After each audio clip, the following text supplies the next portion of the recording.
Daí, Rodrigo, de boa? Dá pra escutar Fala sim. pra mim. Estão me ouvindo bem? Tá? Tô ouvindo. Maravilha, gente. Então, já tem 12 pessoas, né? Vamos iniciando. Vamos começar então com o famoso momento Recadinhos do Coração. Recadinho de hoje é que, conforme eu tinha falado para vocês na semana passada, as notas de atividades, né, em sala de aula, que no caso não são atividades em sala de aula, são as atividades que vocês estão fazendo em casa mesmo. Essas notas eu já lancei na semana passada. Então, a pontuação era 1.500, né, 1.500 pontos no máximo para essas atividades que vocês fizeram aí durante o bimestre. Quem entregou tudo ficou com 1.500, quem deixou de entregar alguma coisa aí ficou com uma nota um pouco menor. Tem pessoas que estão me procurando para entregar alguma coisa que deixaram de entregar, dando justificativa porque não entregaram antes e tal. Nesse caso, eu até passo lá para a coordenadora uma solicitação de retificação de nota, para daí poder contar esses trabalhos entregues depois, com justificativa, mas aí é a coordenadora que fica a cargo dela retificar essa nota, então é no prazo dela. Bom, conforme eu tinha falado para vocês semana passada, hoje é a nossa penúltima aula antes da prova. Nossa prova será dia 15 de junho, daqui a 2 semanas. Então, na semana que vem, eu farei uma revisão da matéria desse bimestre aí, para vocês poderem ter o esquema preparado para estudar para a prova do dia 15. Como que vai funcionar essa prova? Até agora não foi me passado nada diferente. Eu sei que tem as matérias interativas que a Unopar esquematizou um outro portal para se ter essas provas, mas pelo que eu sei até agora, as provas aí das disciplinas presenciais, elas serão no mesmo esquema que foi lá no primeiro bimestre, vai ser pelo AVA mesmo, tá? Então, até que me passem algo em contrário, a prova vai ser aplicada do mesmo jeito que a gente teve aquela primeira prova lá.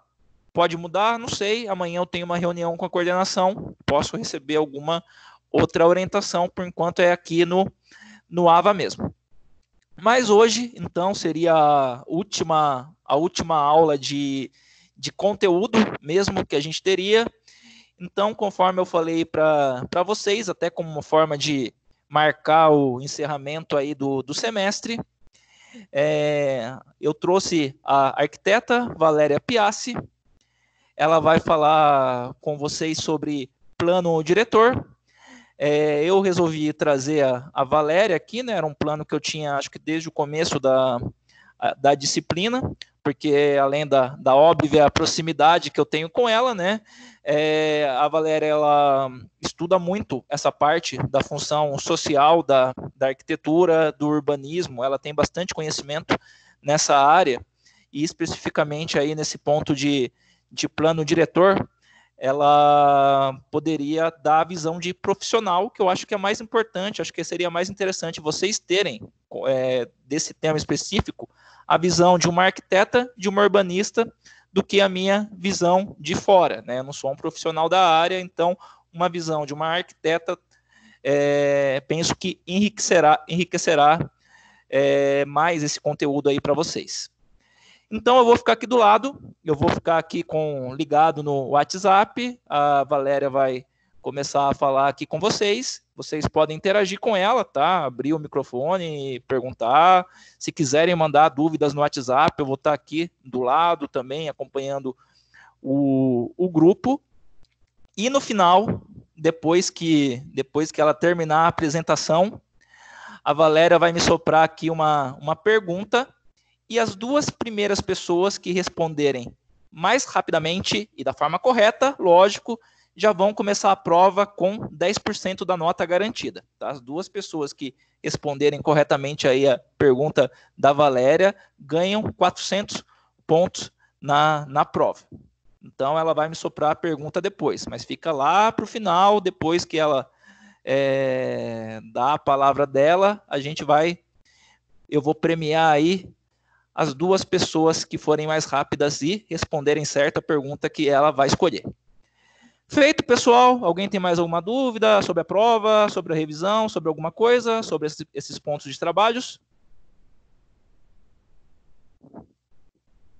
Não. Beleza, então eu vou deixar vocês aqui com Valéria Piassi. Por favor.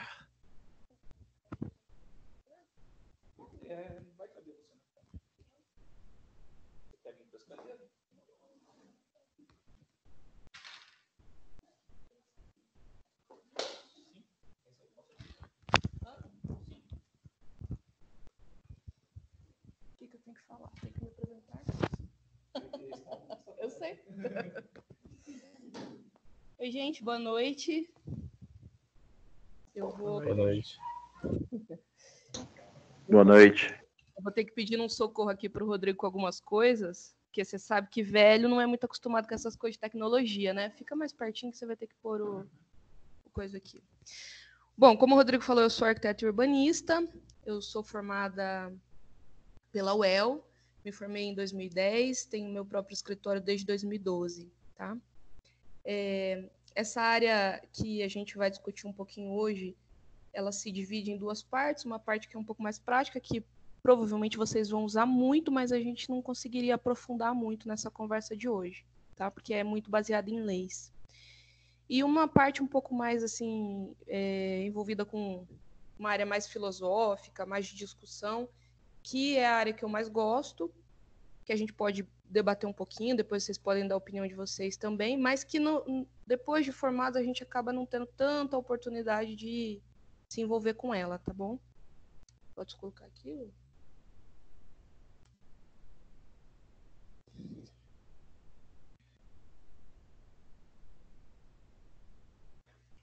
Pessoal, vocês vão ter a oportunidade de conferir como a Valéria é muito mais talentosa para fazer slide do que eu, tá? Então, vocês vão ter. Talvez porque eu tenha feito arquitetura, né? Vocês vão ficar até assustados com a qualidade. Tô falando baixo, será? Acho que é melhor você falar um pouco mais alto. Pessoal, se eu estiver falando baixo, eu esquecer, vocês me avisam, tá? E rápido também, se eu estiver falando muito rápido.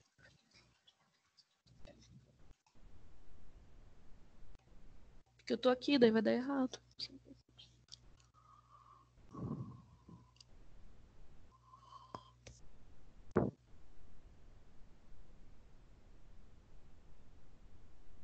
Não tá muito certo. Não, mentira, aparece aqui já. Aqui, apareceu. Mas já tá ali.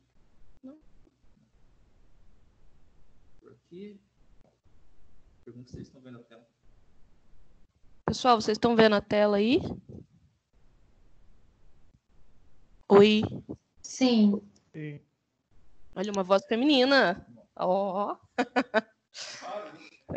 Então vamos lá. Bom, não sei se vocês chegaram a ver, se o Rodrigo falou ou não, mas o tema seria segregação urbana, Estatuto da Cidade e Plano Diretor. É um tema bastante complexo, então eu vou passar mais resumido, tá?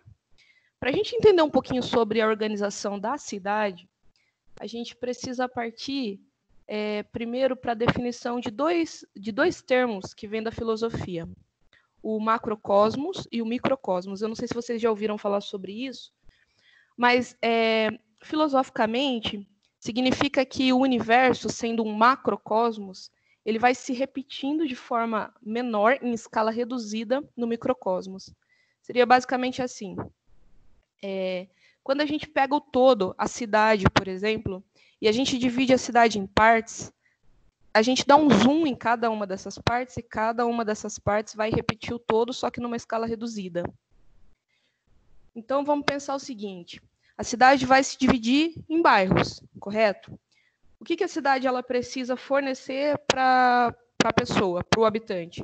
Ela precisa fornecer uma estrutura viária, ela precisa fornecer casa, ela precisa fornecer infraestrutura, iluminação, saneamento básico.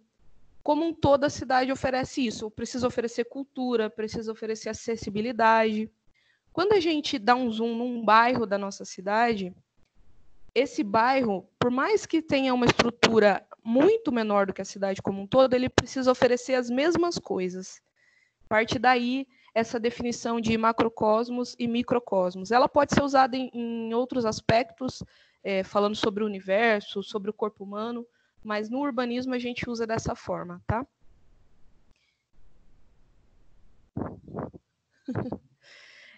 Aí existe aquela frase, é uma frase que eu gosto muito, não sei se vocês já ouviram, que ela diz o seguinte: um edifício é um mundo dentro do mundo. Por que eu gosto dessa frase? Porque, para mim, ela define que uma cidade, ela faz parte de um país, que faz parte de um mundo, assim como a tua casa faz parte do seu bairro, que faz parte da tua cidade. Então, tudo vai se interligar e tudo precisa funcionar como uma rede e funcionar de uma forma correta, tá? Aí eu não sei se vocês já ouviram falar sobre a geometria do fractal. Fractal, o que é? É uma geometria que ela vai se repetindo da mesma forma como eu falei sobre o microcosmos. Então, por exemplo, a gente tem aqui essa geometria, tá? E se eu dou um zoom aqui, ó, e amplio, eu vou ter a mesma geometria que eu estou vendo. Se eu vou mais além e dou um zoom aqui, eu vou ter a mesma geometria. E se eu for mais além e der um zoom aqui nessa partezinha, eu vou ter a mesma geometria. Isso vai se repetindo. Vai criando uma certa costura, né?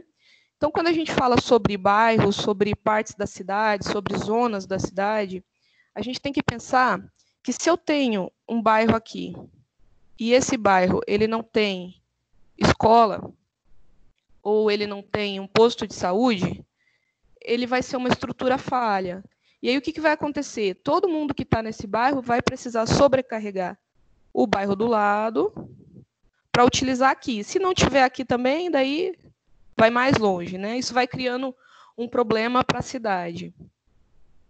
Então, falando sobre essa questão de criar um problema, vamos tentar achar uma solução.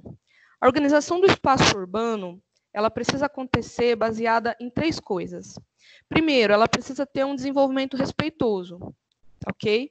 Então, respeitoso no sentido de respeitar a sociedade que habita a cidade, porque não adianta eu falar, eu quero que essa cidade ela tenha X empresas novas. Vai gerar muito desenvolvimento aqui, mas são empresas extremamente poluitivas. Então, isso não vai respeitar, de certa forma, as pessoas.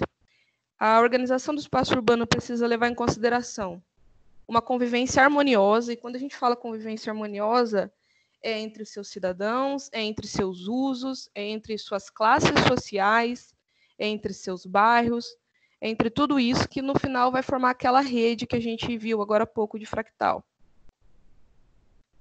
E o terceiro item é o bem-estar dos habitantes, que isso aqui é o principal, né? Talvez é uma das coisas que mais a organização de uma cidade e a gestão urbana seja falha, mas é o principal, pelo menos na nossa profissão, deveríamos ter isso como principal. Como que a gente faz isso? Como que a gente faz essa organização? Enquanto profissionais, nós temos 2 ferramentas de trabalho. A primeira ferramenta é o Estatuto da Cidade. O Estatuto da Cidade é uma lei federal. Vocês já ouviram, já viram alguma coisa sobre isso? Já aprenderam, para eu não ser repetitiva?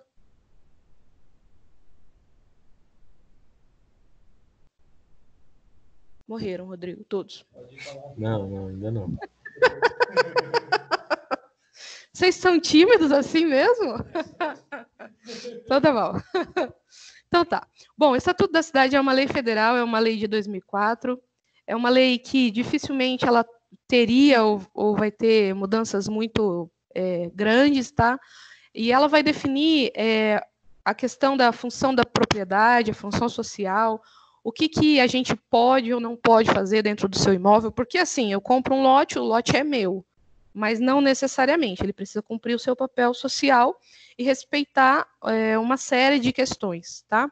O Estatuto da Cidade, ele vai dizer, por exemplo, sobre o direito de uso capião. Vou dar alguns exemplos, tá, gente? Mas depois deem uma procurada nele, vocês vão achar ele em vários sites, principalmente do governo federal, e vale bastante a pena dar uma lida, tá? É meio chatinho, fala bastante de algumas regrinhas, mas vale a pena para a gente. Então, por exemplo, ele vai citar uso capião. O que é uso capião? Se eu tenho uma casa vazia, que eu não sei quem é o dono, esse dono sumiu, está aqui, parada. Por incrível que pareça, tem uma aqui no fundo do escritório. Então, se alguém quiser fazer isso, está livre. E eu invado essa casa, habito essa casa e cuido dela e faço a devida manutenção. E fico nessa casa por mais de 5 anos, eu passo a ter um direito de lutar para que essa casa se torne minha. Tá? Esse é uma das coisas. Segunda coisa, um dos mais polêmicos, que é quando o Estado ele pode te retirar do seu imóvel. Isso tem acontecido em Londrina, não sei se vocês lembram disso, a região do aeroporto, que precisa ser ampliada, a pista precisa ser ampliada. Então, o que eles estão fazendo? Eles precisam retirar os moradores ali da região, e lógico que vai ser reembolsado devidamente o valor do imóvel, para que eles possam demolir essas casas e ampliar a pista de voo.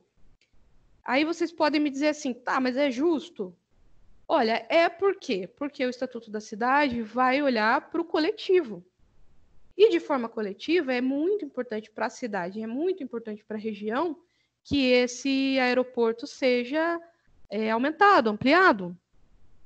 Além do que a pessoa que vai ser paga, que vai sair dali, ela será paga e será bem paga, tá? Não é uma coisa assim que a pessoa vai ser retirada, mas ela vai ter os seus direitos reduzidos. Não, ela será bem remunerada. O que acontece é que muitas vezes o triste movimento do mercado vai fazer o seguinte, vai juntar todo mundo que está ali, que precisa sair, e vai dizer, vamos segurar, porque quanto mais a gente segurar, quanto mais a gente lutar, mais eles vão ter que pagar para a gente sair. Então, é por isso que o processo lá está bastante enrolado e até hoje a gente não conseguiu ter a ampliação da pista de voo, tá? Ele vai trazer o Estatuto da Cidade outros fatores, vários outros, tá?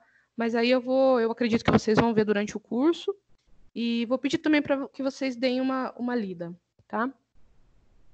O segundo item que a gente tem, e esse sim, ele é muito mais, assim, vamos dizer, palpável para a gente, na nossa profissão, no dia a dia, é o plano diretor. Porque todo projeto que você for desenvolver, você vai ter que recorrer ao plano diretor. Se é em Arapongas, ao plano diretor de Arapongas, se é em Londrina ou de Londrina, Mandaguari de Mandaguari, e assim por diante, tá? Cada cidade ela vai ter o seu plano diretor, a cidade ela precisa rever o seu plano diretor a cada 10 anos, tá? É só uma revisão, não é que vai criar outro, mas precisa ser revisto porque a sociedade vai mudando, a cidade vai evoluindo e algumas coisas precisam ser alteradas nesse plano diretor. Aqui em Arapongas, aconteceu uma revisão agora no ano passado, tá? Eu acredito que se vocês entrarem no site da prefeitura, eu não sei se eu consigo enviar esses arquivos para eles, ou passar link. Eu anexo no portal depois. Tá, então depois eu passo para vocês os links, tá? Mas a gente teve uma última revisão que foi feita ano passado. Então, vamos lá. Então, gente, é o seguinte. Como a gente falou, o plano diretor, ele é uma lei municipal, mas ele tem um embasamento. Então, lá na nossa Constituição Federal, essa palavrinha que a gente tem ouvido tanto falar nos últimos dias, diz o seguinte: a política de desenvolvimento urbano executada pelo poder público municipal, tá? Então, vamos lá, município, conforme diretrizes gerais fixadas em lei, tem por objetivo ordenar o pleno... Ixi, tá tudo, risquei tudo errado agora. O pleno desenvolvimento das funções sociais da cidade e garantir o bem-estar de seus habitantes. Então, por que eu estou destacando essas partes aqui? Porque o plano diretor serve para quê, então? Para que o poder público, para que o município consiga ordenar o pleno desenvolvimento. Não é o semi-desenvolvimento, não é um pouco de desenvolvimento, é o pleno desenvolvimento. E garantir o bem-estar dos seus habitantes. E aqui a gente não fala se é o habitante que é rico, se é o habitante que tem imóvel, se é o habitante que é miserável, não, são todos os habitantes, tá? Então, essa lei é uma lei que ela precisa levar em conta todas as áreas da cidade e todas as camadas sociais. Só para frisar aqui, o plano diretor é uma forma de democratizar a gestão urbana, né? Justamente por isso que eu já acabei de comentar, porque ela vai olhar para todas as classes. Como que o plano diretor vai fazer isso?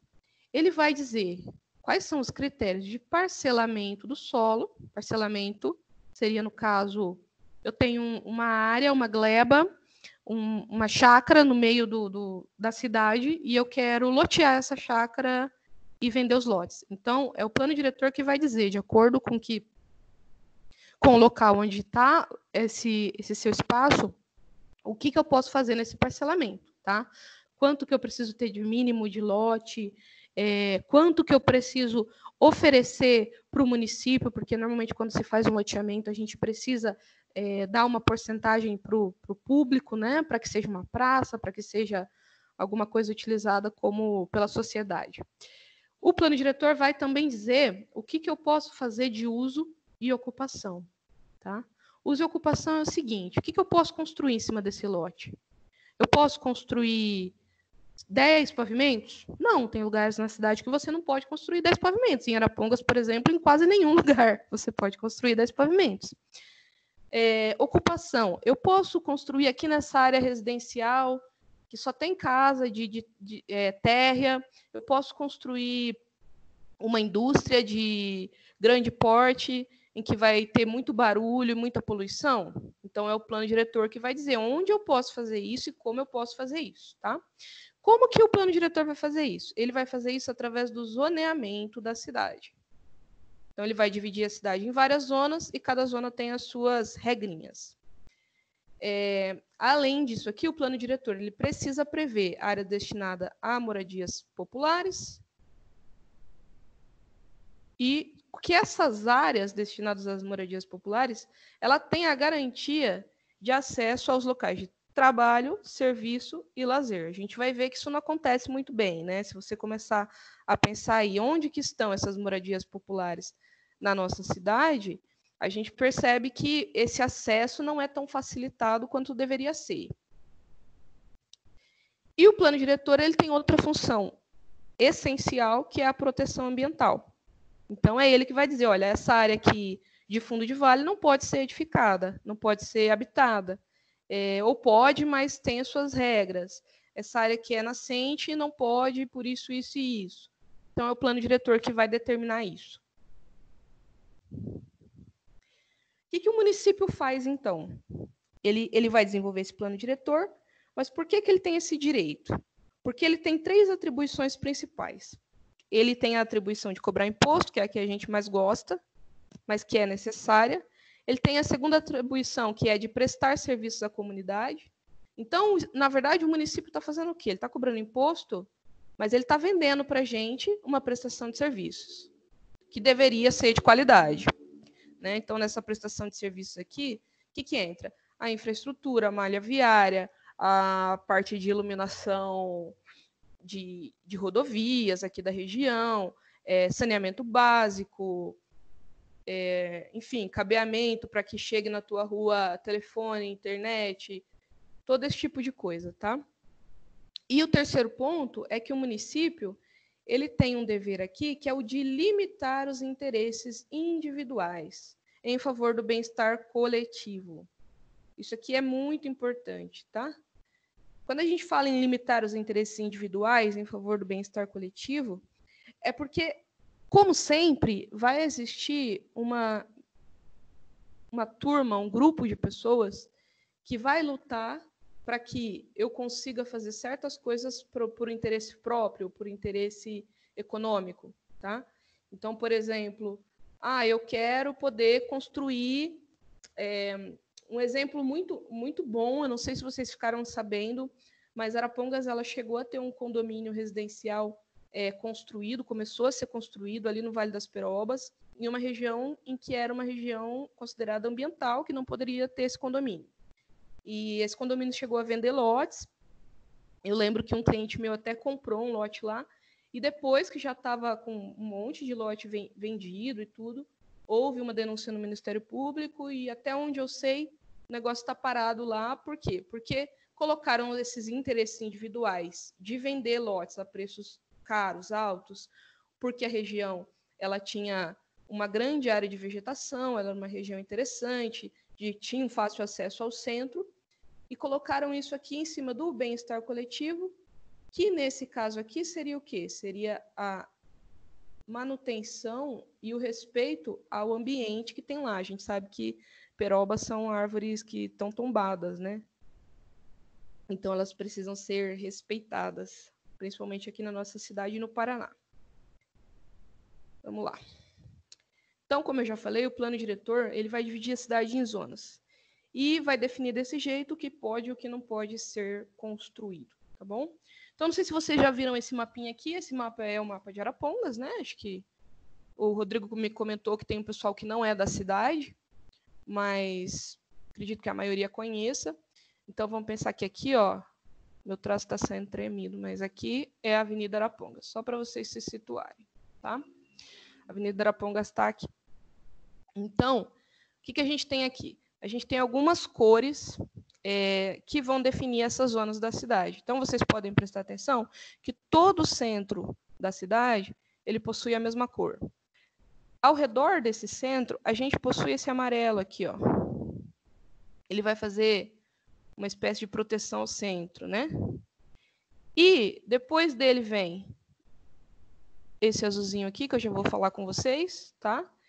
E lá, no final das contas, o que sobrou, as extremidades, a periferia, vai ser toda marcada nesse território marronzinho aqui. Então, aqui está a definição de zonas, tá? Essa primeira zona que eu falei para vocês, que é o centro, é a comercial 1, depois tem a zona comercial 2, que pega aqui as margens da rodovia, e assim segue. A gente tem também as zonas industriais, que tem o seu lugar certo de permanência, né? O que eu falei. Ela tem que estar aqui, é uma região que está preparada para isso, porque vai contar com empresas que têm alto nível de barulho, de poluição, um fluxo grande de pessoas, então ela tem o seu lugarzinho separado aqui. As áreas de preservação permanente, que são essas áreas em verdezinho aqui, ó, que são normalmente os fundos de vale, córregos e esse tipo de coisa. E depois a gente tem outras áreas aqui, outras zonas que às vezes vale a pena vocês darem uma lida depois, mas nesse momento, porque a gente vai discutir, não é tão importante, tá? Então, o que a gente vai levar em consideração aqui? A gente vai levar em consideração duas zonas principais. A zona residencial 1 e a zona residencial 2. Por quê? Porque elas são dois extremos, dois pontos de extremos para residências. Então, vamos lá. Ó. Isso aqui é a tabela de índices e ocupação da cidade de acordo com a zona. Tem alguns termos aqui que eu não sei se vocês já viram ou não. Se vocês não viram, se depois vocês quiserem, eu tiro as dúvidas de vocês, a gente conversa, mas eu não vou ler um por um, não, porque senão a gente ia se estender demais, tá? Então, o que vai importar aqui para a gente é a zona residencial 1, a zona residencial 2, tá bom? A zona residencial 1 é aquela azulzinha, vocês lembram, né? Que ela está aqui, ó, bem pertinho do centro. E a zona residencial 2 é tudo que sobra. é toda a parte externa, né? Que a gente chama aí de o entorno da cidade. A zona residencial 1, então, a gente já percebeu que é uma área que tem pouca quantidade de lotes, é uma área mais próxima ao centro, e é uma área, gente, que ela vai possuir um lote mínimo de 300 metros quadrados. O que isso significa? Que é uma área de baixa densidade, é uma área em que as pessoas vão ter espaços maiores com menos moradores, tá? A zona residencial 2, ela vai ter um lote mínimo de 252 metros quadrados, e aí você pode dizer, a diferença não é muito grande, não é mesmo, só que a diferença, ela não está aqui, a diferença, ela está aqui, olha, onde a gente vê que a fração mínima de lote por unidade habitacional, ou seja, por casa, na área 1, na zona 1, ela é de 300 metros quadrados. Ou seja, a pessoa comprou um lote de 300 metros quadrados, ela pode edificar uma casa. A pessoa comprou um lote de 600, ela pode edificar 2 casas. E assim por diante. Enquanto que a zona residencial 2, a pessoa compra um lote de 252 metros quadrados e ela já pode construir 2 casas. E aí a gente gera aquela questão do desmembramento que tem dominado a cidade de uma forma geral, né? Acredito que vocês já tenham discutido sobre Minha Casa Minha Vida e todas essas questões com o Rodrigo. E isso aqui vai acarretar em quê? Aqui, olha, na densidade. Então, a quantidade de habitantes aqui é mais do que o dobro da zona 1, tá? Então, vamos voltar lá no mapa e vamos conversar um pouquinho sobre isso. Eu rabisco aqui, depois eu quero mexer. Então, tá. Então, vamos pensar o seguinte. As pessoas que moram aqui, nessas áreas mais longes, será que elas têm a estrutura, aquela mesma estrutura que eu comentei no começo, do microcosmos, de que aqui na região delas, elas tenham acesso ao trabalho, ao lazer, ao estudo, à saúde? Ou essas pessoas que estão ao redor da cidade, elas precisam fazer esse deslocamento em direção ao centro ou em direção à área industrial todos os dias, ir e voltar? E aí, lembrando que a quantidade de pessoas que vão morar aqui é mais do que o dobro do que as que vão morar aqui na Zona 1. Então, esse fluxo, ele é intenso, tá? A gente tem aqui em Arapongas, pelo menos um exemplo, que é aqui na região do Flamingos, que eu considero uma região que tem um microcosmos funcionando muito bem. Ali, a gente fala que é basicamente uma cidade. Você vai à noite, numa sexta-feira, em épocas de não quarentena, claro, e você encontra lanchonetes e restaurantes mais movimentados do que no centro de Arapongas. E eu ouso dizer que isso acontece porque as pessoas que estão habitando aqui, elas não precisam ir, a maioria delas, até o centro o tempo todo, porque elas vão trabalhar aqui, ó, na área industrial que está do lado. Então, deixa-se de fazer esse fluxo até o centro todos os dias, a trabalho, e você passa a consumir do que existe no seu próprio bairro, e isso vai fazer com que essa oferta, essa demanda de serviços aumente nesse bairro, então. O que não é o caso e não acontece em outros tantos bairros que a gente tem na região. Então, falando sobre isso, a gente vai chegar num termo que ele é muito importante, e que é a segregação urbana. Tá? A segregação urbana ela é um fenômeno socioeconômico e cultural, que diz respeito à perda de contato entre grupos sociais dentro de um espaço urbano. Então, a gente pode dar vários exemplos. Quando eu falo de Arapongas, talvez a gente não tenha um exemplo tão... Temos exemplos, mas não seja tão visível pela cidade ser pequena. Mas se a gente pensar em São Paulo, se a gente pensar no Rio de Janeiro, esse fenômeno ele acontece de uma forma assustadora. Eu estava até comentando com o Rodrigo aqui antes, que tem um vídeo no YouTube de uma reportagem que foi feita na década de 90, né? 90. Na década de 90, onde as pessoas que elas moravam no Leblon, Copacabana, no Rio, elas estavam indignadas porque pessoas que não moravam naquela região pegavam um ônibus e vinham curtir uma praia no domingo e lotavam a praia deles, né, entre aspas, porque a praia não é deles.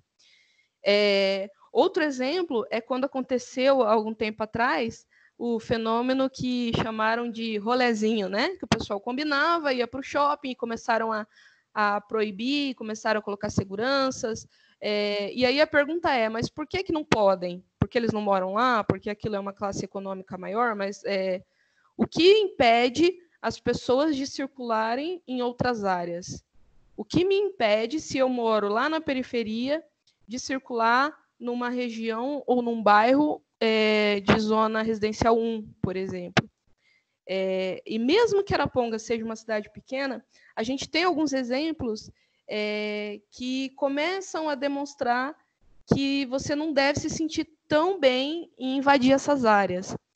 Se você for fazer uma caminhada no Portal das Flores, você vai perceber que o monitoramento de rua vai passar por você uma vez, não vai te reconhecer, vai passar de novo. Se você parar o carro para atender o celular, então, aí que vão ficar de olho em você. Então, existe essa questão que é importante, é fundamental. A gente entende que a segurança precisa ser levada em conta, mas a reflexão que eu quero fazer aqui é até que ponto eu devo perder a minha liberdade de ir e vir pela cidade, né? Que é de todos, porque a pessoa só está pagando pelo lote. Dentro do lote da pessoa, ok, nós não vamos entrar. Tá? Então, a segregação urbana, ela parte mais ou menos disso aí, e hoje em dia, nas nossas estruturas, a forma como as cidades elas interagem e como ela é organizada, acaba sendo quase impossível de não existir essa segregação. Bom, as causas dessa segregação elas são históricas, né? Já começa lá da formação inicial das cidades, da época em que houve a migração da zona rural para a urbana, que não existia uma estrutura pronta para isso. Então, desde lá, as pessoas começaram a utilizar o quê? Elas começaram a utilizar encostas, elas começaram a utilizar áreas mais afastadas. Hã? Da história, a gente falou bastante das aulas da história, de como foi quando libertaram os escravos, que eles vieram para a cidade. Ah, então tá. Então vocês estão sabendo do negócio. Então, essa é uma das causas. Já começou do jeito errado, como vocês viram com o Rodrigo, né? A outra causa é a causa econômica, porque, afinal de contas, quem tem mais dinheiro vai pagar mais caro pelo lote mais próximo, pelo lote numa área mais privilegiada, e é assim que funciona o mundo, né? As causas sociais, que tem total relação aqui, causas culturais, tá? E até mesmo biológicas. E aqui onde a gente fala de biológicas, aprofundando um pouco mais, seria exatamente nesse fator que o Rodrigo falou, mas também no quesito de voltar muito atrás na história e ver a origem das favelas, por exemplo, né? As pessoas que eram libertas da escravidão e que não tinham residência. Então, para onde elas iam? Elas acabavam indo para as encostas, acabavam criando moradias, vamos dizer assim, precárias, sem dignidade humana, e isso vem continuando na nossa sociedade de uma forma que acaba sendo bastante difícil corrigir. Quer falar alguma coisa?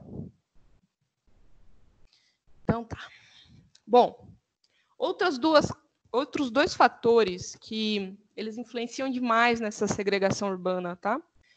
Guarda essa palavrinha aí, higienismo social e especulação imobiliária. Especulação imobiliária vocês já devem ter ouvido falar muito mais.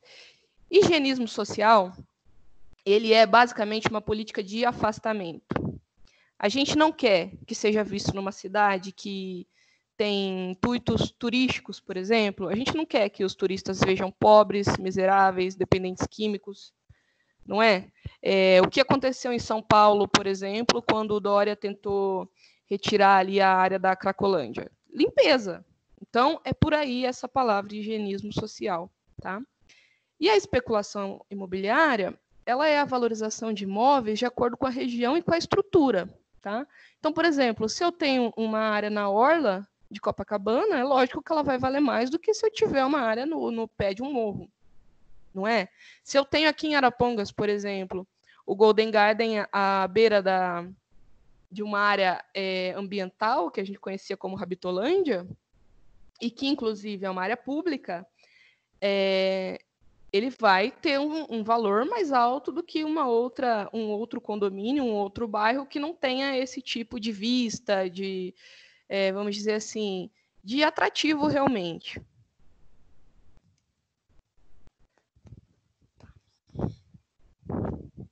Então, vamos lá. A gente já discutiu um pouquinho isso a hora que a gente viu o mapa ali, mas o que o zoneamento ele acaba fazendo, o zoneamento, volto a dizer, a lei de zoneamento, né, que vai dividir a cidade em zonas e que faz parte do plano diretor, o que ele faz para aumentar essa segregação? Então, a primeira coisa que ele faz é destinar ao pobre as áreas periféricas da cidade. Isso aqui é aquela coisa, todo mundo sabe que está errado, mas é feito, continua acontecendo, tá?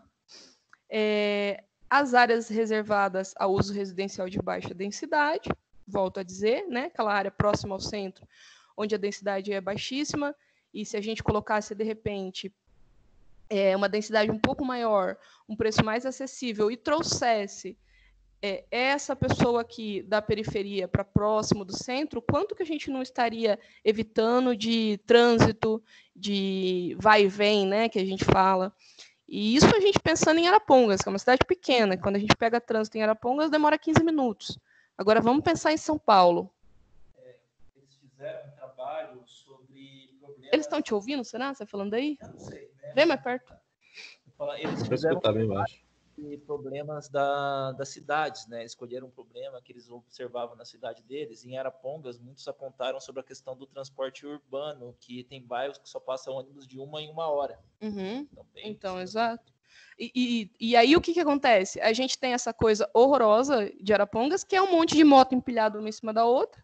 Arapongas tem uma quantidade de de motociclista parecida, próxima à de Londrina, que é uma cidade 5 vezes maior.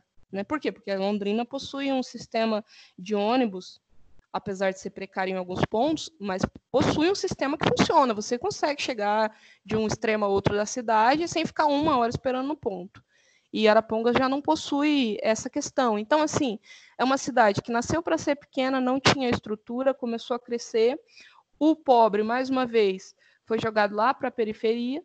Então, esse fluxo precisa acontecer. E o que ele vai fazer? Ou ele vai comprar uma moto, ou ele vai comprar um carrinho. Ele poderia andar de bicicleta, mas as nossas ciclovias também não colaboram, não ajudam. E aí a gente gera toda a questão de problema no centro, de problema de estacionamento, que a gente não tem. Além da poluição, né? Carro, automóvel, enfim, toda essa questão que a gente já conhece. Bom, outro ponto do zoneamento que faz essa segregação acontecer é a infraestrutura escassa. Por quê? Porque se eu tenho no meu bairro, mesmo que seja distante, uma boa infraestrutura, se eu tenho escola para o meu filho, se eu tenho um posto de saúde que funciona, onde eu consiga tomar... Teve agora a vacina da gripe, eu consiga tomar lá, não precise me deslocar. Se eu tenho uma padaria, se eu tenho um mercado. Então, a pessoa não vai sair, não vai precisar ficar saindo da periferia e não vai precisar ficar sendo, vamos dizer assim, escoltado até o centro da cidade para poder usar a infraestrutura. E o último ponto, e talvez o mais importante para uma cidade que está crescendo, acusando aqui como sendo um erro, é a valorização de um único centro econômico, tá? Que está muito interligado aqui, ó. Quer falar, Rodrigo? Ele me olha, gente, daí eu não sei se ele quer falar ou não. Então, essa valorização de um único centro, ela é um problema. Por quê? Porque todo mundo vai se deslocar até esse único centro. Então, há alguns anos atrás, uns 10, lá no meu TFG, uma das minhas discussões era essa. Por que Arapongas não passa a valorizar outro eixo central, como, por exemplo, a Avenida Gaturamo, que já é uma avenida por si só valorizada, e desloca um pouco dessa Avenida Arapongas, que não foi desenvolvida para um fluxo tão grande de pessoas, que não tem uma estrutura tão boa, né? Que é o que acontece na maioria das cidades que vão crescendo. Ela passa a ter um centro que é histórico e um outro centro moderno. Londrina é assim, né? Por exemplo, ali na região da Duque de Caxias, que era uma região mais central e que hoje em dia perdeu um pouco esse valor e passou a ser um centro histórico. Lógico que em Londrina eu ainda considero que o centro histórico foi desvalorizado e deixado de lado. Também não é essa a intenção, tá? Então, agora a gente vai falar sobre assuntos polêmicos. A gente tem aí 2 extremos de uma cidade. Um extremo que é a favela, que é o mais precário, são as pessoas que não têm uma moradia digna, não têm segurança, ou tem, né, de uma forma errada, acabam pagando ali para os bandidos locais para fazer a segurança delas, não tem acessibilidade, não tem água potável, muitas vezes, não tem salubridade, enfim, é o mais precário que a gente tem de bairro, vamos chamar de bairro, tá? Não é exatamente um bairro, mas é um bairro... Como que a gente fala quando é... Não, perdi a palavra. É quase isso. Não é legalizado, mas não é exatamente essa palavra. Uma hora eu lembro. E do outro lado, a gente tem os condomínios fechados, onde a pessoa tem todo o conforto, ela vai cercar os lotes, ela vai ter segurança, ela vai ter toda a infraestrutura muito melhor ainda do que a da cidade, afinal paga o condomínio para isso, e você não pode entrar, né? Você não pode entrar no condomínio. E aí os condomínios, eles passam a se encaixar em um termo que a gente chama de não lugar. Porque se eu não posso ir, ele não faz parte da cidade, né? Ao mesmo tempo em que ele é da cidade, as ruas são públicas. Não é, as pessoas compram um lote como elas compram um lote em qualquer bairro da cidade. E eu falo que esse assunto é polêmico porque é difícil você chegar em uma solução, né? É mais uma questão de reflexão do que de respostas, tá, gente? Até porque a forma como a organização da cidade acontece é impossível da gente evitar esses condomínios fechados e é impossível de evitar a favela, apesar de Arapongas não ter uma favela específica. Isso é devido ao tamanho da cidade. Então, quando a cidade ela vai crescendo, acaba se tornando impossível, e isso aqui vai segregar ainda mais a cidade, porque, de um lado, a gente tem condomínios fechados, pessoas que vão sair com seus carros de vidros fechados, óculos escuros, não vão olhar para os lados, e ali ninguém vai entrar, a pessoa chega para deixar uma entrega, ela deixa a entrega no portão, e do outro lado a gente tem a favela, onde as pessoas fazem as suas próprias seguranças, elas vão pagar o traficante ali da esquina para ajudar ela a se sentir um pouco mais segura, ou então vai correr riscos dentro da própria favela, fora toda a questão de infraestrutura que a gente já conversou, né? Então, o que fazer? Como que a gente pode agir? E qual é o papel da nossa profissão enquanto urbanistas? Porque a nossa profissão é arquitetos e urbanistas, né? A gente, às vezes, fica preso muito na área luxo da arquitetura, em falar sobre casas e grandes casas de 500 metros quadrados, mas a gente esquece que o edifício é um mundo dentro do mundo, né? Como eu comecei lá no primeiro slide. Então, se a gente não olha para o todo, se a gente não olha para a organização da cidade, não adianta nada eu levar em consideração que a minha casa tem que estar voltada para melhor insolação, para melhor ventilação, e tem que funcionar muito bem para aquela pessoa, e não levar em conta que muitas vezes ela vai atrapalhar o vizinho, por exemplo.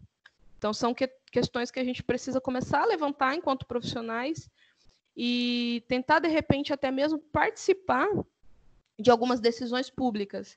Você quer falar? De algumas decisões públicas. Por exemplo, no ano passado, ano retrasado, quando começaram a revisão do plano diretor de Arapongas, eles abriram algumas reuniões, as pessoas poderiam ir e palpitar e tudo mais, apesar de eu achar que não deveria se abrir para muita colaboração de pessoas que têm interesses próprios, né? Vamos dizer assim, eu vou lá e vou defender que eu quero poder construir 3 casas num lote de 200 metros quadrados, porque eu vou vender 3 casas e vou ganhar com isso. A pessoa está defendendo o interesse próprio. Mas eles abriram, e para nós que somos da área que podemos levar uma postura um pouco mais profissional, é interessante participar. Eu fui na reunião e, por incrível que pareça, a gente tinha uma base de 10 corretores de imóveis para 2 arquitetos. Por quê? Porque eu volto a dizer, e o Rodrigo vai me olhar torto aqui, mas o mercado manda nisso tudo. Então, por que os arquitetos não estão lá? Porque a gente é uma classe meio desunida, não tem tanta esperança nisso, enquanto que o corretor, ele quer saber de aprovar 3 casas num terreno para poder vender as 3 casas e lucrar mais. E isso é o que tem acontecido com a cidade de Arapongas e da região também. E o que isso vai acontecer? Vai fazer com que um terreno que antes custava inteiro R$100.000, hoje em dia eles dividem em 2 e já vende por 80 mil cada um, né?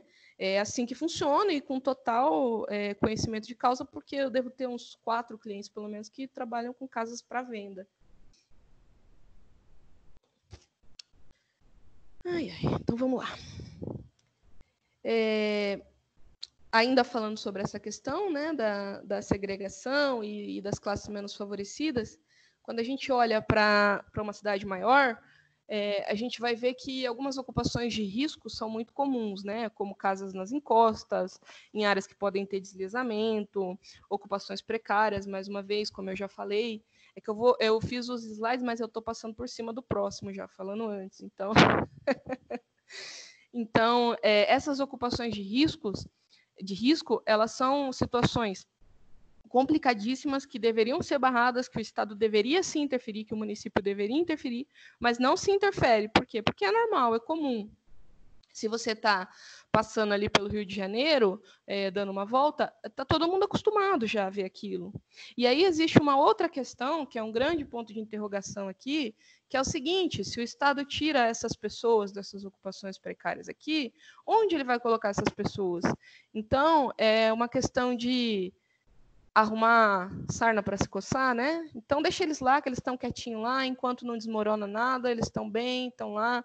O exemplo da apostila de vocês, ele citava o caso de Mariana, de pessoas que estavam ocupando áreas indevidas, próximo à barragem, era uma área de risco, e que foram atingidas quando aconteceu.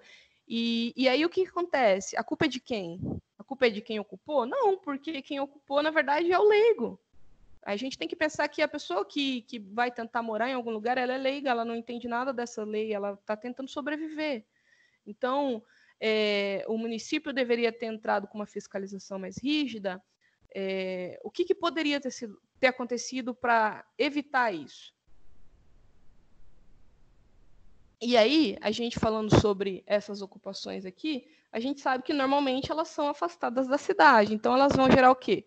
Um transtorno aqui, né? Que são aquilo que a gente já comentou, deslocamentos constantes dos extremos para os centros à noite que vão se tornar vazios, e se tornando vazios se tornam perigosos, né? Então, você pega um centro de uma grande cidade, quantas vezes a gente vai viajar, e de dia, beleza, todo mundo anda, se desloca, sai para almoçar, vai para o shopping, mas na hora que dá ali 9 horas da noite, aquilo se torna um breu, e todo mundo avisa que não, que é perigoso, que é violento. Por quê? Porque não tem morador. É um centro que só vai funcionar como comércio. Então, ele só vai ter gente circulando em horário comercial. Por que não, né? Eu sempre falo isso, mas é uma coisa que eu falo que eu ainda quero estudar muito sobre isso. Mas por que não pegar essas pessoas aqui, ó, e ocupar essa área? Evitar todo esse transtorno de deslocamento. Voltando mais uma vez ao exemplo de São Paulo, a gente anda 2 quadras em São Paulo, a gente já encontra um prédio que está abandonado, que foi embargado, que foi edificado com erros e por isso não pode ser finalizado, né? Por que não colocar essas pessoas no centro e solucionar pelo menos metade dos nossos problemas, né? Isso é interessante porque foi bem o que aconteceu em São Paulo com a Praça da Sé, né? Essa história do centro vazio. Quando começou, deixou de ter moradores, né? Lá na região da Praça da Sé, o que virou? Virou Cracolândia, virou ponto de prostituição e tal, né? É um centro abandonado, né? De dia ainda tem um movimento, mas à noite a criminalidade começou a dominar. Lá é bem latente o que aconteceu. E as pessoas vão procurar a segurança daí, se afastando quanto mais desses centros, né? Principalmente, voltando a dizer, em cidades grandes, tá, gente? Vão se afastar desses centros e vão procurar o quê? Condomínios. Elas vão segregar ainda mais o espaço. E o terceiro ponto aqui, voltando, aumento da necessidade do uso de ônibus, né? Que é o que o Rodrigo falou aqui. A gente aqui em Arapongas não tem, né? A gente tinha uma rodoviária até pouco tempo atrás que diz que o ônibus não conseguia manobrar para entrar, ficou paralisado ali anos, né? Para quem é da cidade e conhece essa história. Aí a pergunta que eu quero fazer para vocês é a seguinte: diante disso, o nosso planejamento urbano, se você se forma e você vai participar de um estudo de plano diretor e você vai participar de um debate sobre isso, o nosso planejamento urbano ele vai seguir o modelo social necessário para fazer aquilo tudo que a gente falou lá no começo, para criar uma plena convivência, harmonia entre as pessoas e para que todo mundo tenha acesso às principais necessidades básicas, ou a gente vai seguir a necessidade do mercado? E aí a gente vai dizer que quando a gente segue a necessidade do mercado, a forma como ele vai ordenar é através da segregação. Não tem outra forma. Não tem como a gente dizer que um município que se volta para o mercado e que quer valorizar os seus imóveis não vai segregar. Voltando àquilo que eu falei sobre o higienismo social e sobre os atributos de beleza natural e tudo isso. O mercado vai colocar um preço muito mais alto em uma vista dessa aqui, não vai? Você abre a sua janela e você tem a vista do mar, assim, bonito, e você vê só prédios, e você vai ver a parede aqui do edifício do seu vizinho, você sabe que é uma pessoa de um padrão um pouco mais alto. Então, um apartamento nessa região, ele vai custar muito mais caro, né? Principalmente porque lá no zoneamento é definido que aqui é uma densidade um pouco menor, é um lugar onde os terrenos são maiores. Então, isso vai definir a classe social que vai habitar aqui e que vai usufruir disso. Ou, por exemplo, uma região, vamos dizer assim, beleza, eu não tenho praia, eu não tenho orla, né, que não é toda a cidade que tem, mas qual vista você prefere? Você prefere essa vista aqui, onde a gente tem alguns edifícios grandes, bonitos, novos, ou você prefere essa? Né? Algumas pessoas vão dizer que preferem essa, mas com raras exceções, você pagaria mais caro num lote com essa vista do que com essa. E aí uma coisa vai puxando a outra, né? Ou essa, por exemplo, que é a casa popular dada pelo município. Vocês começaram agora a estudar arquitetura. Provavelmente devem ter chegado naquele ponto de dizer o que é arquitetura, né? E aí eu pergunto, existe arquitetura aqui? O mínimo de arquitetura? Será que existe? Ou isso a gente pode considerar como a cabana primitiva, né? Vocês já estudaram sobre a cabana primitiva? Porque se a gente tira toda a arquitetura de uma construção que serve para dar abrigo, ela se torna uma cabana primitiva, não serve para mais nada, é para dar abrigo e acabou. E a arquitetura vai além disso. Então, se a gente parte a valorizar um pouco mais e a integrar um pouco mais socialmente essas áreas e lutar contra essa segregação e talvez dar ao pobre, ao miserável, uma casa de baixo padrão, mas com um pouquinho mais de qualidade estética. Por exemplo, esse projeto aqui que foi premiado na Coab de Brasília. Não seria mais viável, não é mais agradável de você olhar para ele? Talvez ele não poderia estar um pouco mais inserido próximo ao centro? Isso é uma Coab? É um concurso, né? A gente fala sobre o ideal, né? Porque não existe. Tá. Projeto de uma Coab. Foi um concurso feito. Então, quando a gente volta aqui e fala, olha, isso aqui é o que oferecem. Mas não é tão mais custoso assim se você oferecer isso, entende? Porque aqui não é uma casa só, são várias casas, são vários moradores. Então, esteticamente é muito mais agradável. E, além do que, né, não está se fazendo só a cabana primitiva que a gente fala. Na aula anterior, tinha um ponto que a gente falava, né, sobre a necessidade de priorizar as habitações coletivas às individuais, né? Então, isso seria um bom exemplo que você está mostrando aí. Sim. Existe uma... Eu não sei se eu vou lembrar, não coloquei aqui, mas existe um termo usado no urbanismo que são as cidades compactas, né?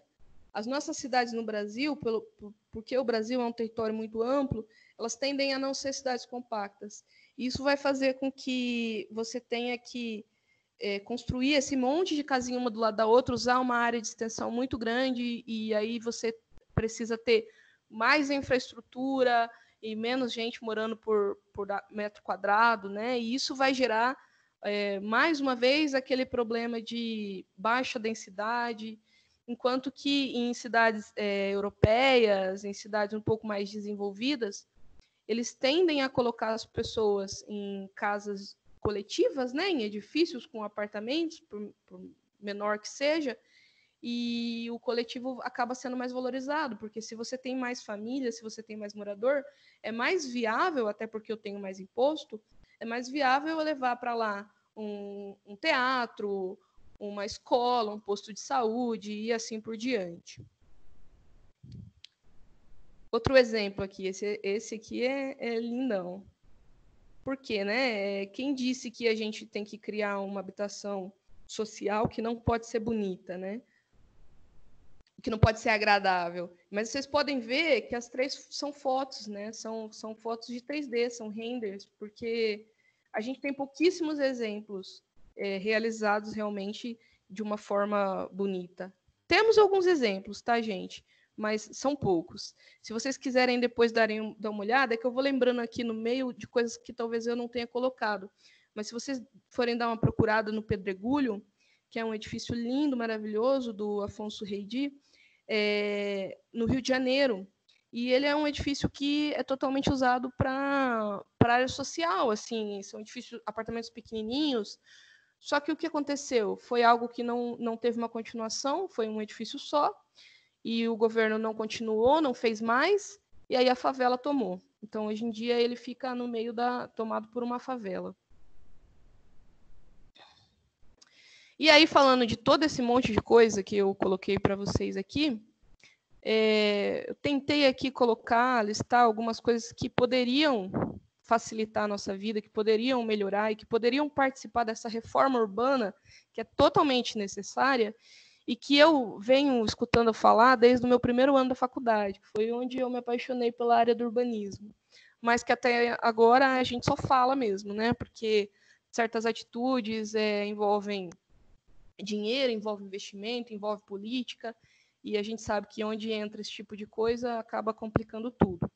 Então, o que a gente poderia estar lutando para fazer para que essa segregação ela pudesse, de certa forma, ser minimizada, tá? Não vou dizer que a gente acabaria com a segregação, mas minimizar essa segregação.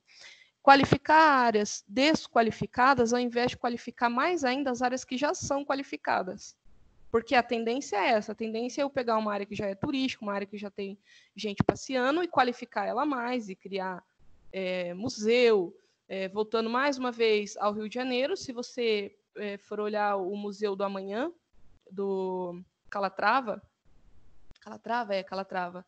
Depois vocês procurem também, que vale a pena, é bem bacana o projeto. Ele foi feito numa área que já era valorizada. Para quê? Qual é o intuito disso? O intuito disso é continuar atraindo ainda mais turistas para que o dinheiro gire ali, né? Enquanto que outras áreas que já eram desqualificadas vão ficando mais abandonadas ainda. Outra questão que a gente deveria levar em consideração é a qualidade urbanística básica, né? Em todos os bairros da cidade. E quando a gente fala em básica, é básica mesmo, é saneamento básico, é iluminação à noite, é um asfalto que não esteja todo esburacado, condições básicas para que a pessoa não precise sair dali o tempo todo para ir buscar fora do bairro, como a gente comentou. Terceiro ponto que eu coloquei aqui, isso aqui eu já falei com vocês antes, é criar polos descentralizados. Tá? Por quê? Porque se eu tenho vários centros, se eu tenho o multicentros, né, que a gente chama, em uma cidade que vai crescendo, eu vou desafogar a estrutura urbana, eu vou desafogar o trânsito, e eu vou fazer com que as pessoas consigam conviver naquela região sem aquele exagero de pessoas e sem gerar um problema por isso. E talvez o mais importante de todos e o mais difícil de acontecer no nosso Brasil, que é a fiscalização.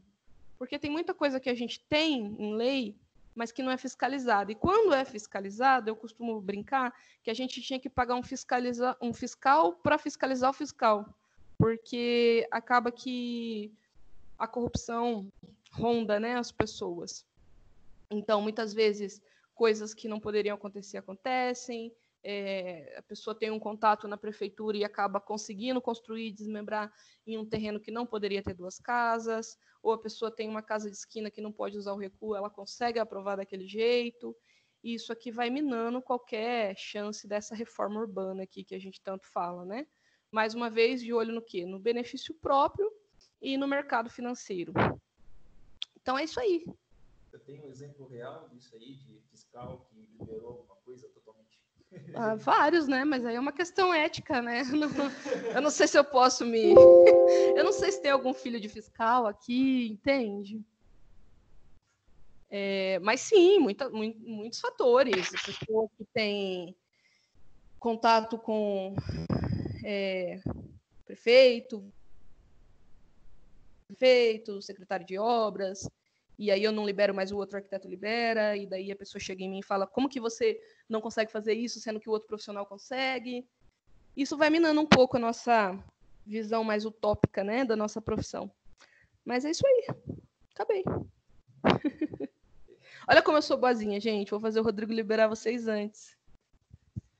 Pessoal, alguém tem alguma pergunta? Querem aproveitar a Valéria?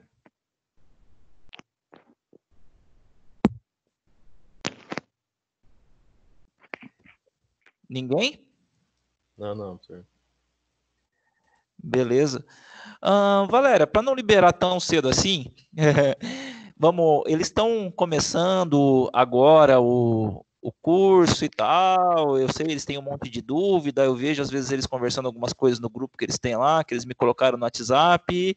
Acho que você podia aproveitar os minutinhos para falar sobre o curso mesmo, né? Sobre sua visão, você que fez faculdade, você que já trabalha na área aí há uns 10 anos, o que é importante, o que não é importante, e para eles poderem perguntar também o que eles quiserem aí sobre o que os espera nos próximos anos de arquitetura, né? Vou aproveitar a presença de uma arquiteta hoje que não é professor, um arquiteto que não é professor deles, né? Para poder bater um papo mais reto, talvez. Acho que eles têm bastante curiosidade. Aí dá o seu recado. Vamos aproveitar.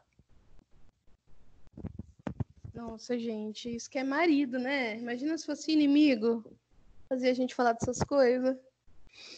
É complexo, né? Porque eu já tenho 10 anos de profissão, eu já tô cansada. Bom, vou falar sobre o curso, tá? E não sobre a profissão em si, depois de formado. Vamos pensar um ponto de cada vez. Mas eu acho que tem duas coisas principais no curso que a gente tem que levar em conta. A primeira delas é deixar realmente um pouco de lado esse deslumbramento de achar que a arquitetura é luxo e que é bonito e que é isso e aquilo. É lógico que é, mas pensar um pouquinho mais para o lado de humanidade, né, do que essa arquitetura pode beneficiar alguém, do que isso pode fazer, mesmo que seja um benefício porque é bonito. E tem, né? A gente gosta muito mais de olhar algo que é bonito do que algo que é feio. Mas eu falo assim no sentido de baixar um pouquinho essa ideia de ego, de depois que eu me formar, eu vou ser arquiteto e vou para o coquetel, e a gente é acostumado a ver arquiteto postando foto na internet, né, com tacinha de frisante. Não que não possa, tá, gente? A gente toma também. Mas pensar um pouco mais na parte funcional, na parte prática, em pé na obra, capacete de obra, sabe? Você ter que conhecer o funcionamento minucioso disso. E eu acho que quando você está na faculdade, é a chance que você tem de ser curioso, porque você pode errar e depois você já não pode mais errar. Apesar de ainda errar, não pode, não deveria, né?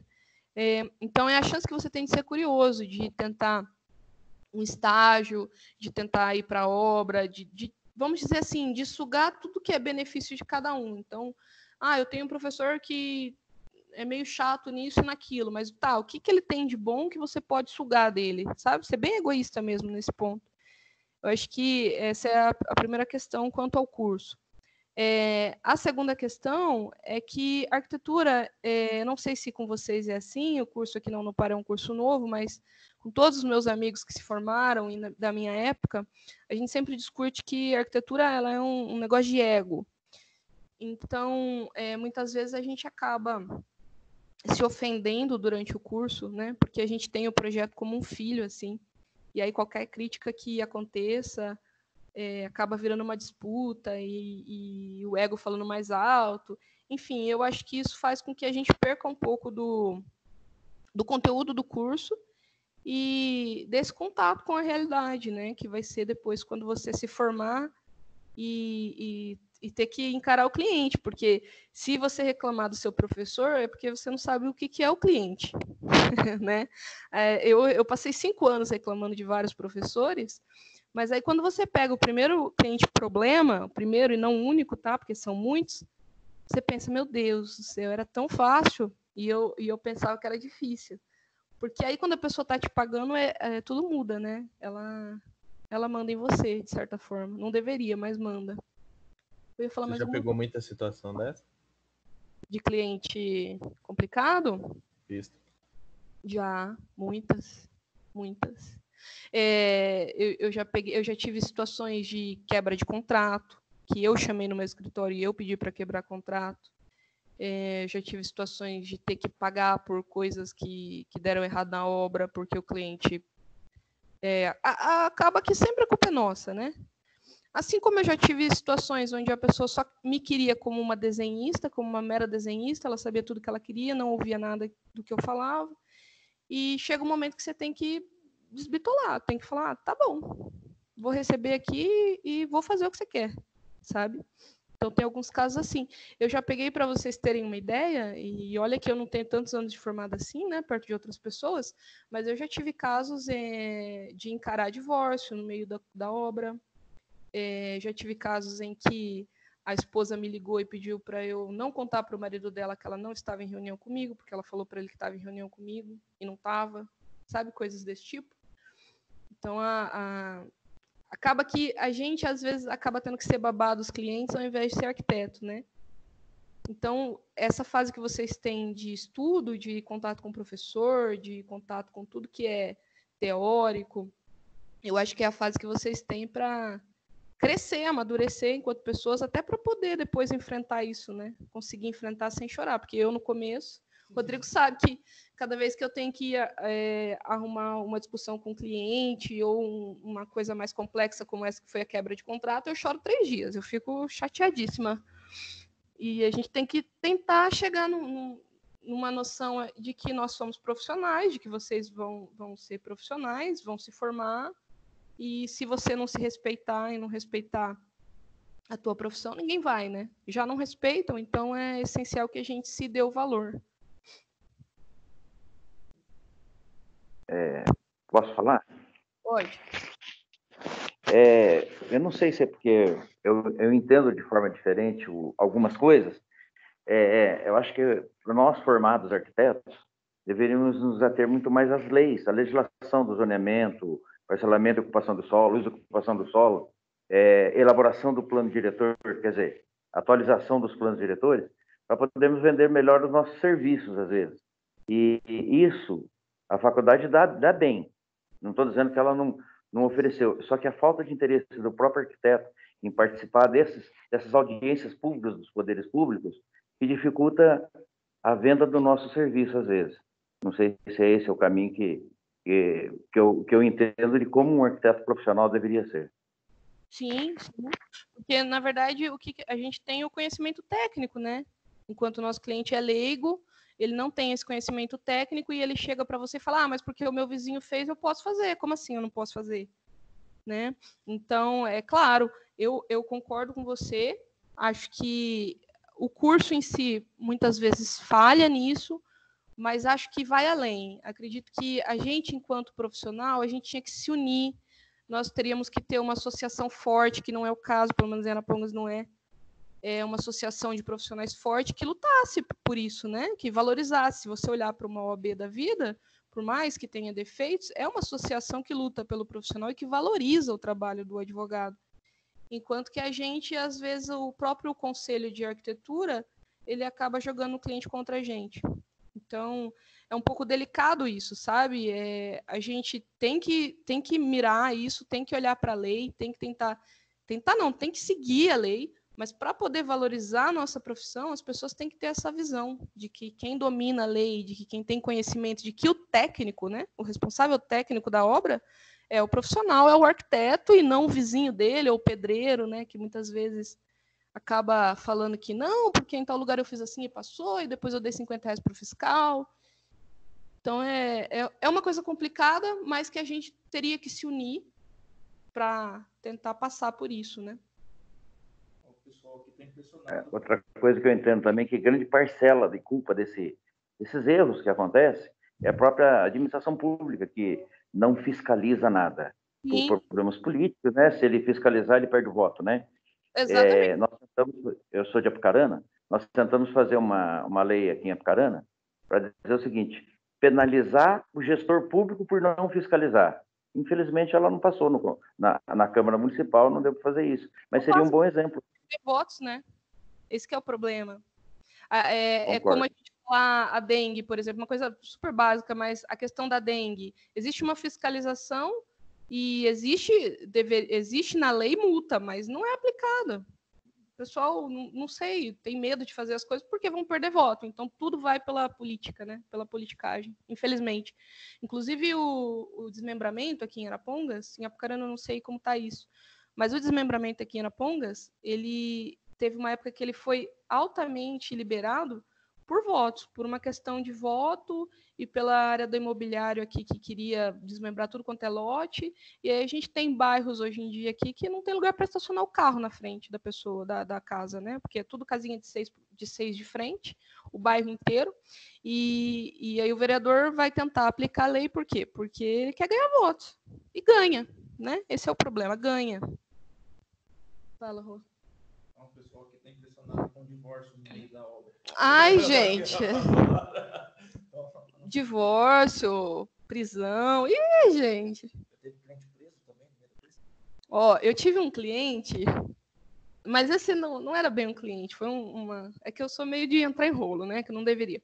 Logo que eu me formei, eu sempre tive essa coisa de social e não sei o quê, e ajudar a pessoa pobre e tal. Depois que a gente se forma, passa um pouco mais de tempo, a gente deixa um pouquinho de lado, que a gente percebe que tem boleto para pagar, né?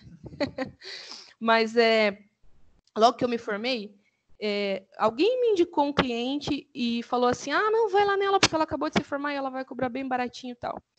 E, gente, era uma situação, assim, terrível, porque o cara, ele veio falar comigo, assim, uma pessoa muito simples, mas estava com camiseta de firma, assim, de que estava vindo do trabalho. A mulher dele, muito jovem, grávida, já com barrigão para ganhar, e ele falou, olha, eu já construí, eu tenho uma casinha ali, 2 cômodos, e eu preciso morar na casa, porque eu não tenho dinheiro para pagar aluguel, e ela está grávida, não sei o quê. Só que eu preciso regularizar o projeto, porque senão eu não ligo a água, né? Não consigo pedir a ligação de água. E aí eu fui lá ver a casa. E assim, realmente muito precária, uma coisa bem assim, lógico, não ia cair nem nada, mas bastante precária, assim, chão batido, sabe? E eu falei, não, vou regularizar para você, vou fazer para você poder ligar a água e tal. E na época, assim, isso faz 10 anos, né? Logo que eu me formei, eu lembro que eu falei assim para ele, não, e era realmente muito simples o projeto. Eu falei, não, me dá, acho que não lembro se era R$300, R$400, me dá a hora que você puder e tal, e deixa quieto e eu vou fazer para você. E aí eu fiz o projeto e eu estava no escritório, na época eu trabalhava em outro escritório ainda, e eu estava fazendo isso por fora. E eu fiz esse projeto e eu estava com os documentos do cara, porque ele me entregou uma pastinha. A gente vai aprendendo, né, conforme vai passando o tempo, nunca ficar com documento de ninguém. Ele me entregou uma pastinha com todos os documentos dele para eu poder fazer o processo. E aí, um dia bateram lá no escritório umas 5 pessoas, assim, a mulher dele grávida e tal, e daí eu saí assustada, né, porque ninguém tinha combinado comigo. E ela falou, não, eu preciso dos documentos dele, porque ele foi preso e tal, e eu com 21 anos, né, tipo assim, meu queixo caiu no chão e eu falei, meu Deus, vão me prender também, que a gente... Porque a gente não sabe o que aconteceu, né? Eu já comecei a pensar, meu Deus do céu, certeza que ele roubou os materiais para construir essa obra. E até hoje eu não sei o que aconteceu. Eu sei que eu já tinha feito, já tinha protocolado e fiz. Eu lembro que eu fui conversar com meu pai, ele falou, não, faz, agora você termina. Agora você termina. E aí eu fiz e passou uns 20, 30 dias mais ou menos. A esposa dele foi de novo, bateu no escritório, me deu acho que R$200 na época, falou, é o que eu tenho para te dar, tal, e toque o celular que ele quer falar com você. E eu falei com o cara e ele estava dentro da cadeia, preso, e ele me agradeceu imensamente. E até hoje eu não sei o que aconteceu. Às vezes era uma coisa boba, né? Às vezes ele, sei lá, às vezes foi uma briga e ele foi preso, não sei. Mas já teve situações das pessoas serem presas. Super legal, inclusive. Eu adoro contar essa história. Tô, para você encerrar. Eu não sei que pergunta. Deixa eu pôr aqui.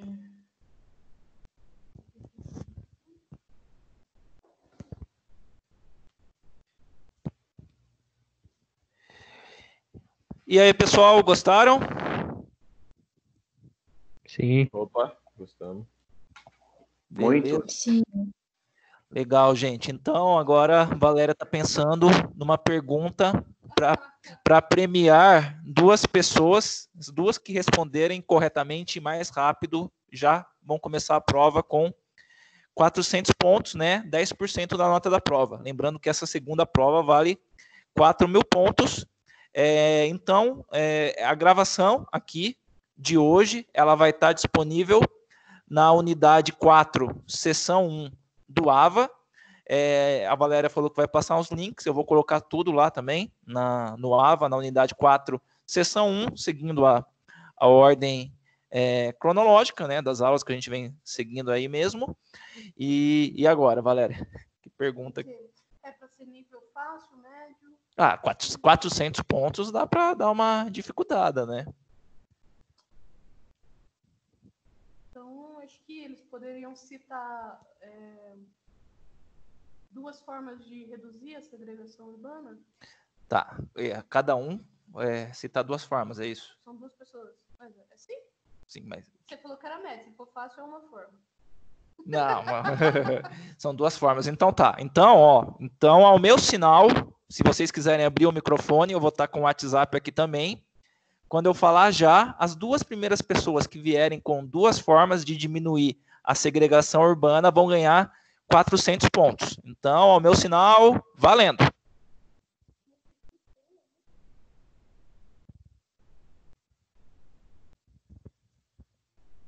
Duas formas de reduzir a segregação urbana.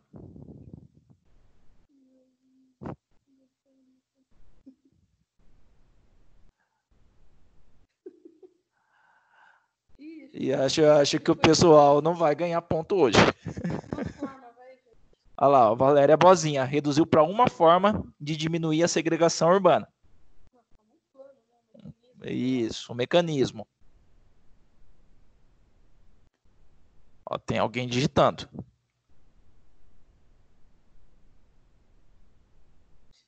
Vamos lá, pessoal, só arriscar pelo menos. Vocês estão com 0. O máximo que vai acontecer é vocês ganharem 400 pontos na prova. Leonardo falou fiscalizar. Sim, Leonardo ganhou 400 pontos. Planejamento ordenado?